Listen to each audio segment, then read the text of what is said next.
Қайырлы күн достар, сіздермен бірге Жұлдызай. Бүгін сіздермен бір керемет пирогтың рецептісімен бөлісейін деп отырмын.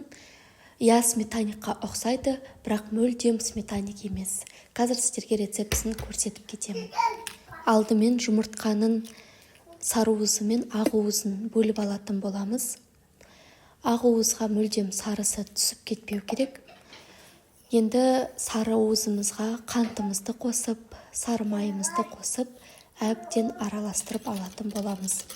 Бұл жерде блендермен шайқаса тіпті жақсы болады, ал егер болмаған жағдайда венчикпен де араластыра береміз.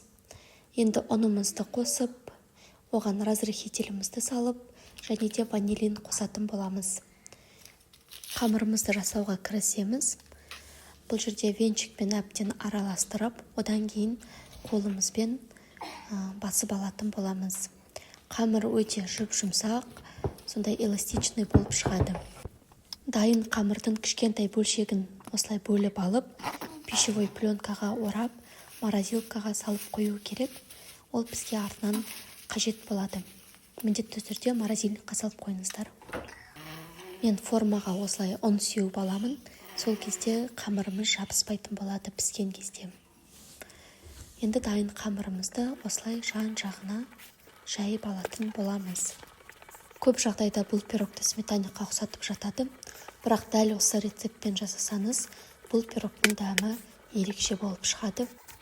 Видеода көріп тұрғандарыңыздай осылай айырмен жан-жағын тегістеп, осылай тесіп шығатын боламын. Енді начинкасына кірісетін боламыз. Манағы бөліп алған ақ уызымызды осылай блендермен қатты скоростьта 5 минуттай шайқап аламыз.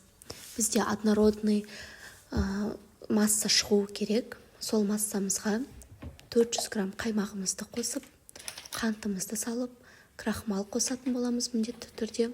Соның барлығын осындай лопаткамен астынан үстіне қарай араластыратын боламыз. Сіздерде жұмыртқаның ақ уыздан меренговыйға рулет жасаймыз ғой, сондай масса шығуы керек.